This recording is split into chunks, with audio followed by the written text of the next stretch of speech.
Hey everybody, just wanted to check in with you again and just share a little something to encourage you and lift your spirit. I hope you're all doing well at this time, and thank you for everybody who's checking in on people. Church community is a funny thing because everybody doesn't know everybody and everybody naturally doesn't talk to everybody. You all have your specific little friends and groups, and that's a good thing. So, talk to those you would normally talk to. Check in on those you'd normally check in on. And if we do that, everybody pretty much will get covered. And if there are any particular needs that you need to pass on to us in leadership and ministry, then please do so, and we'll do our best to meet that. But keep doing what you're doing. Some of those who may be a little quieter might slip through the net. Just bear in mind whether they might appreciate a phone call or whatever. And, let's just keep loving one another and doing our best to care. I wanted to talk to you just for a few minutes about the word if.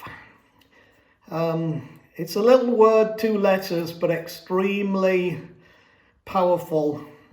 And often we mess with this word when we put a what in front of it. What if?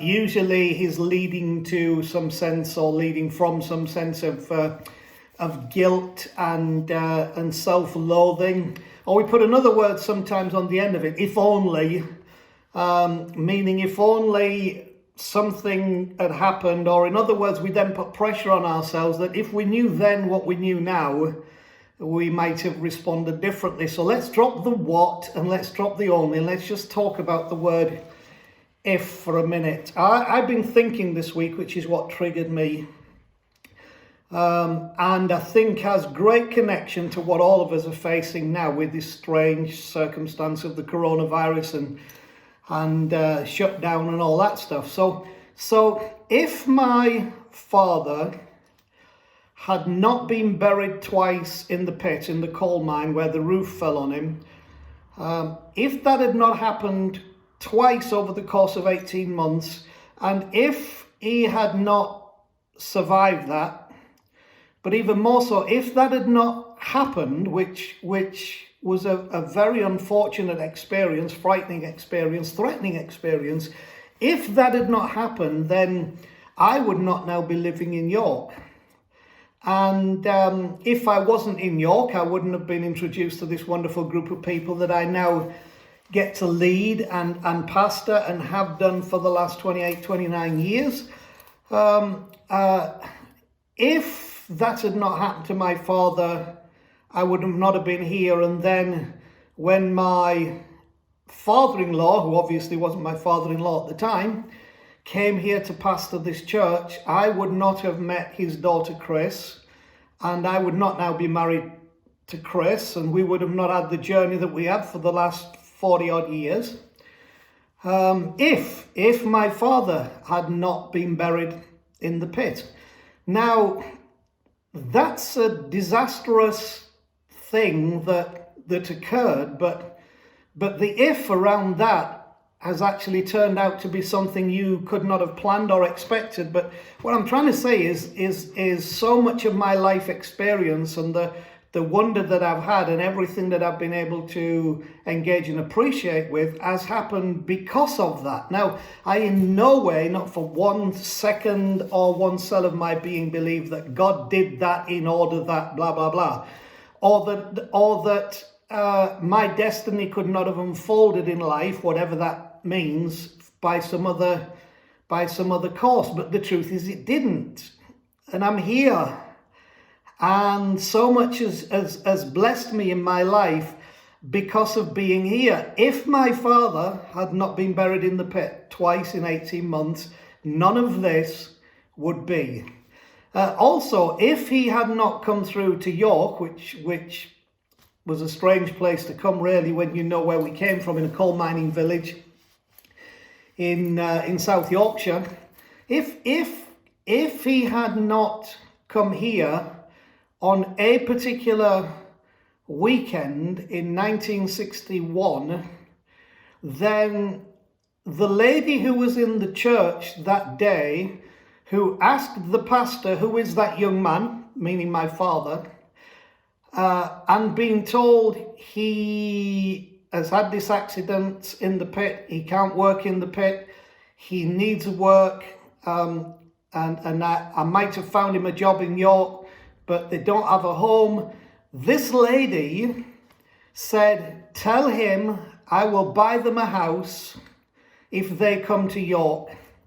And that lady did. And my mother and father were permitted to pay that lady back by whatever they could afford, whenever they could afford it, which meant that my parents, coming from a pit-owned house, because that's what you had in the mining villages, like social housing, renting a house, then were on the path to becoming home owners, which of course set in process a path that introduced me to a different way of seeing life, and has brought us to a place of relative prosperity and blessing in our lives because of that woman.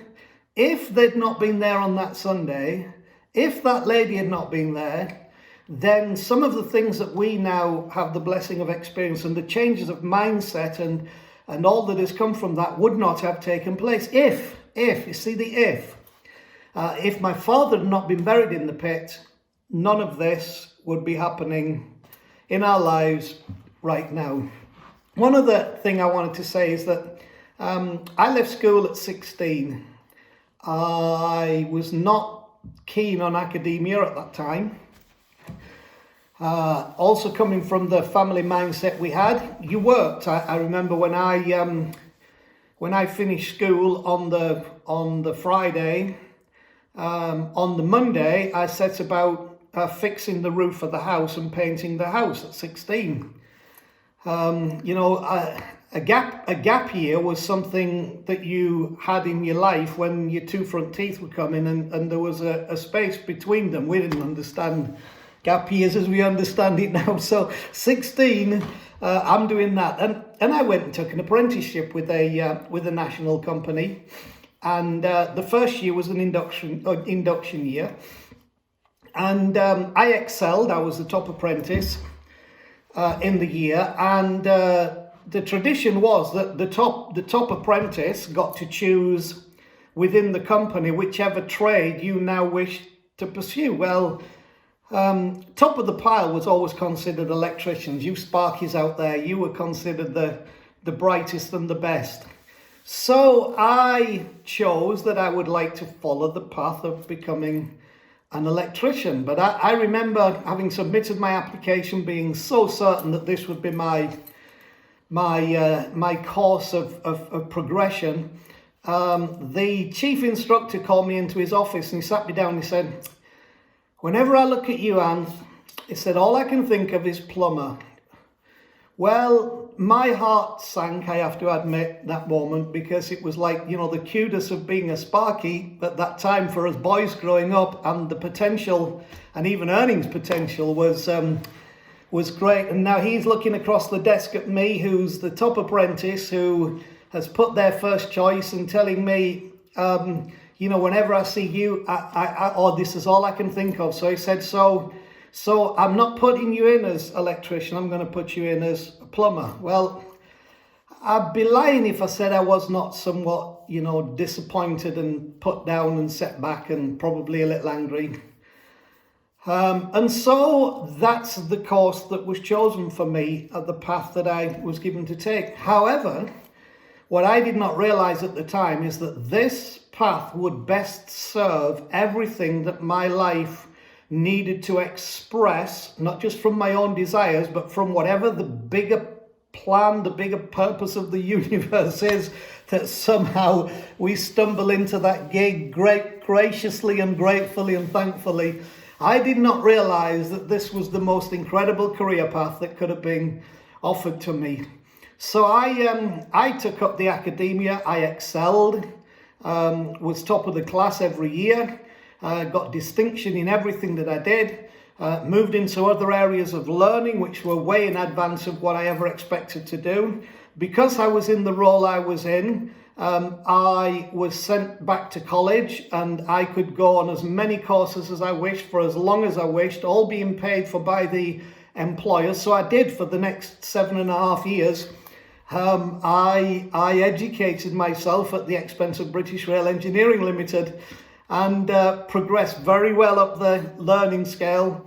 And what that meant was that I began to be promoted immediately from turning 20 in the company, and in a couple of short years I was working answerable only to the Chief Civil Engineer and the Assistant Chief Civil Engineer in the Derby offices. I had nobody in between me and them. It was a direct thing. I was looking after 4 major workshop complexes, and liking the job. The job was great. I enjoyed it. For a detached person, it was incredible for me because I worked on my own. I travelled on my own. I worked on my own. I reported on my own, and implemented on my own, and it was absolutely brilliant. But this was a great job.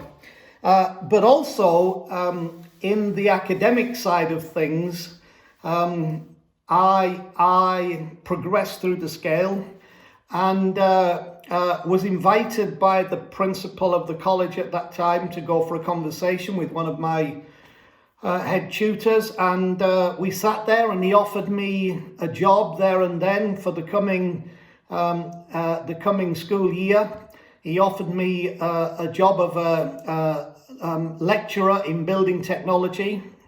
Not on the lowest grade, the next grade up, beginning there with the prospect of moving through to become head of department, and they also wanted to continue to pay for my continued education as far as I wished to go in order to do that. Now, this for me, I have always loved preaching and teaching and talking and sharing. So for me, if I were to have stayed in industry, that was just the absolute ideal thing. If my head of the training school had not called me in and said, "When I see you, I can only think of one thing, plumber." If that had not have happened, I would not have had that wonderful career path, which did a couple of things for me. One was having chosen not to accept that role and all the potential they were giving me and the offers, but having been invited by my father-in-law to come on the pastoral staff at the church at that time, and I chose that because I felt that was the calling on my life. I was able to come into ministry, not because I couldn't do anything else or had not achieved anything or succeeded in anything else, but I was able to come into ministry, being able to show a portfolio, a resume that said I was going to the top of the tree in the realm that I was in. And that my choice for ministry was not because I couldn't do anything else. It was a genuine choice, and I think sometimes that's important, because this is also important. And that was one of the key things that I say. If I had not been only seen as the one who should do the plumbing, then none of that would have happened. You see how important the if is. But I couldn't have known that at the time, and might have thought that at the time, not realizing what an incredible destiny was opening up and unfolding before me. And I was going to tell you a second reason for that, but I can't think of that at the moment. So these are all the results of the if. And if that had not happened, then this would not be. If that had not happened, I may not have had a means to express what was really the inside desire of my heart, and the calling that I believe was upon me. And I remember Whitney Houston's funeral, and I remember T.D. Jakes, who's a big name black preacher in America, getting up to share, and I have to admit I was underwhelmed with what he brought. But then Tyler Perry, the the actor, producer, director, screenwriter, he got up to talk, and Tyler Perry was absolutely fantastic. And he asked this question from Romans chapter 8. What then shall we say in response to these things? If God be for us, who can be against us?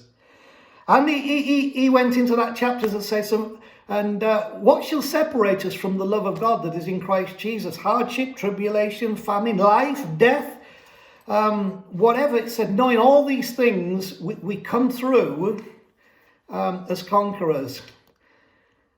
What shall we say then in response to these things? If God be for us. And so I wanted to share this with you today, just those couple of examples. If my father had not been buried in the pit, if my senior tutor at the training school had not seen me as a plumber, none of this that I now experience in all its blessing, its outreaching, how it's taken me across the world, how it's led me to meet, how it has fulfilled my heart, none of this would have happened in this form.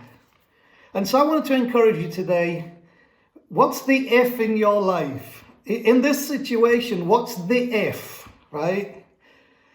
Maybe we'll look back in a little while's time and some of you will say, if that had not happened, if I had not been made to do that, if this choice had not been made for me, if then.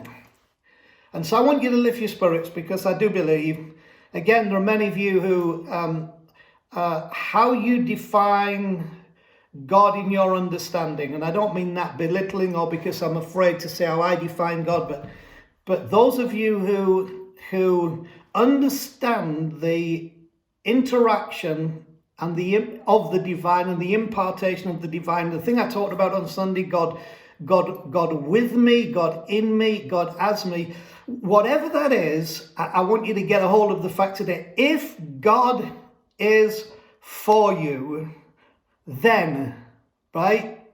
Now, who should be against us? Let's just put then, ... If God is for us, then, for every one of you today who can grasp this and let your spirit, your inner being take a hold of it and by faith embrace this, I am telling you that if God is for us, then ...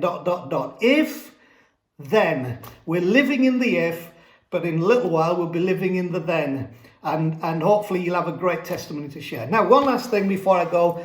Danny's been asking if any of you have got some little vids you'd like to make or whatever of what you've been up to or what special has happened or what this has pressed you into during this time. Please send them in to us. We are interested. We'd like to get them out to people. People are encouraged by people's story. That's one of the reasons I wanted to share some of my story today. So can you share a little of your story with us so we can share that story with others? So we love you, we bless you. One other thing before I go. If you're liking what you're hearing and if it's blessing you, it would also bless me and bless us to know that it's blessing you, just so that we know that we're getting through and we're helping you. So if I hear nothing, I'm going down the garden to eat worms in misery. But if I hear something, just a like or a little word, just to say thanks, that helped me. That encourages us to stay on the track and keep talking to you, because where we see you in the church and we get these interactions, obviously when you're sat in front of a camera, it's not the same. So lots of love to all of you. Our hearts are with you, and we look forward to the time when we will be meeting again. So every blessing, and I'll catch up with you with a little more to say in a day or two.